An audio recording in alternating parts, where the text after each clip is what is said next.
Story 1. I, 39M, am married to a woman, 40F, who uses bipolar disorder as a life raft. I'm drowning, and I don't know if it's okay to want out.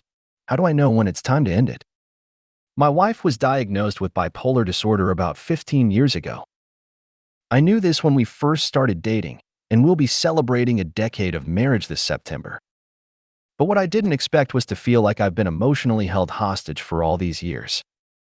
She's not violent, and she's not outwardly cruel. But there's this emptiness about her, a black hole that just sucks everything around her into its void. Her helplessness slowly erodes everything, and somehow, I always end up stuck picking up the pieces and carrying the blame. She wakes up around noon, spends most of the day in pajamas, and scrolls through Instagram for hours. She watches anime where every female lead is some broken, lost princess, waiting for a man to fix her. She claims she's a poet and intellectual, but she doesn't write a single thing. The only things she completes are fanfics and bottles of wine. She hasn't held a job for longer than a year in her adult life. Not because she can't, but because she's too afraid of failing. So, she doesn't even try. She insists she's a genius, misunderstood and underappreciated, but she spends more time curating passive-aggressive Instagram stories than doing anything remotely productive. She tells people she left the workforce to focus on healing, but really, that's code for I sit on the couch, scroll through TikTok, and complain about everything wrong with the world. One of her favorite pastimes is tearing down other women, especially her friends, for being trad wives, boring, privileged, or, heaven forbid, functioning. She critiques everything but contributes nothing. When I talk about stress at work, she sighs and calls it man flu if I'm sick. If I ever express that I feel emotionally drained or isolated, she says, "You don't understand, you're neurotypical." She weaponizes that term like it's an insult. She calls herself a feminist, but she's outsourced every single adult responsibility to me. I manage her meds, pay the bills, schedule appointments, feed the pets, track groceries, do the laundry, and book her therapy sessions. I'm her nurse, her secretary, and her emotional punching bag. And in return, I get disdain and silence. Sex? Forget about it. It's been over a year since we've had any form of intimacy. The only time there's any connection is if I bend over backward, mirror her despair, and ask for nothing in return. And here's the worst part. I'm still the bad guy. Every time I try to express how lonely and drained I feel, she pulls the bipolar card like it's a trump card. I'm sick. I'm doing the best I can. You don't understand mental illness. But it's not the mental illness that's the problem, it's that she's built a life around never having to grow, never having to take responsibility for anything, and expecting me to stay small with her. Sometimes I wonder what would happen if I just stopped doing everything. If I didn't refill her meds. If I didn't make the grocery list or cancel my plans to accommodate her moods. Would she even notice me? Or would she just spiral and blame me for letting her fall? I don't even know what to call this anymore. It's not a marriage. It's not a partnership. It's a permanent sympathy audition, and I'm the only one buying tickets. I'm tired. I want a life. A real life. With someone who actually gives a damn. But I can already hear the narrative being formed. He abandoned someone with a mental illness. No one wants to talk about what it's like to live with someone who's just functional enough to trap you, but emotionally absent enough to drain you dry. I don't know what I'm asking. Maybe I just need permission to believe that wanting out doesn't make me the villain. For anyone who's been in a similar situation and left, how did you know when it was time? Comment 1. I think you should drop the ball. If you do everything for her, then she has no incentive to ever change. So stop doing things for her. Let her family/friends know that she may need extra support from them, because she won't be getting it from you anymore.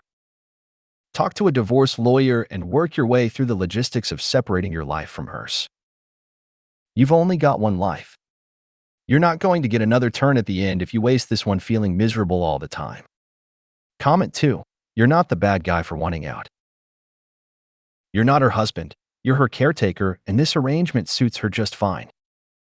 She gets to live life on easy street and weaponize her issues against you whenever you dare to ask her to contribute something, anything. If you stay, you're going to just become more resentful and will have regrets about giving up the chance to have a happier life. By the way, she's almost certainly banking on you being scared of looking like the bad guy. This isn't a marriage. It's a hostage situation. Comment 3. Who exactly is the audience for your good husband performance? Who are you afraid of saying he abandoned someone with mental illness? I think it's you. I can't imagine she has a large girl squad ready to put up billboard along the nearest highway. Story 2. I, 31M, discovered something between my 28F, GF, and a male coworker. How do I move forward? I, 31M, have been with my girlfriend, 28F, for over 6 years, and we've lived together the entire time, even starting as roommates. We're pretty different people. She's extroverted and gets energy from meeting new people, while I'm introverted and prefer quiet nights in. This difference has led to some tension in our relationship from the beginning. About 3 months ago, my girlfriend started a new job, and she was excited about meeting her new colleagues. She got along with everyone at work, and she would tell me about her day after getting home. Over time, I noticed one name coming up a lot, one male colleague I'll call X. It seemed like he was always around. Lunch, walks after lunch, ping pong during breaks, and they even took the same train home, just the two of them for a 40-minute ride.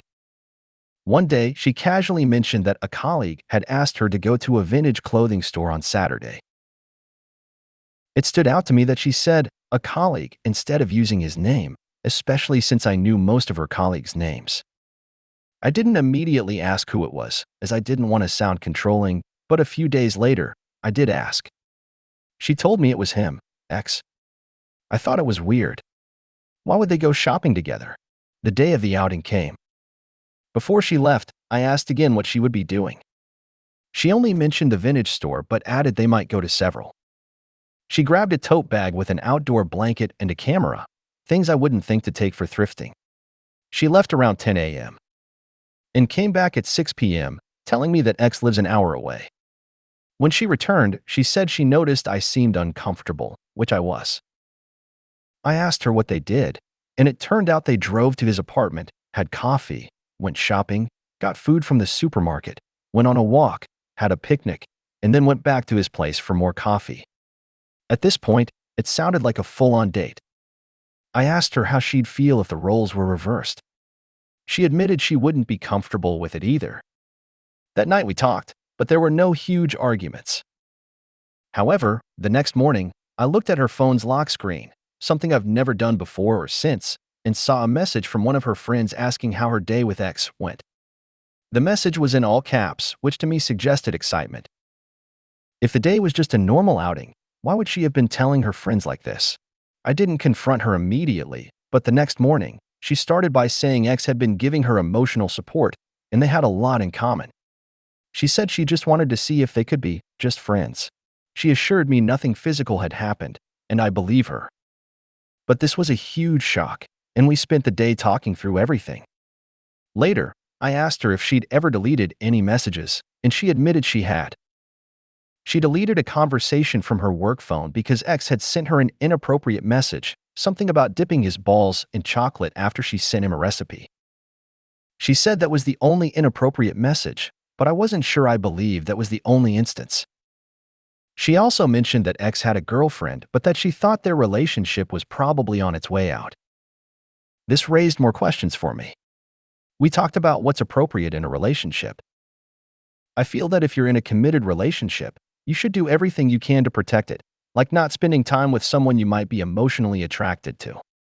She seemed to think it's okay to wait and see how things develop, instead of cutting things off early if they feel inappropriate.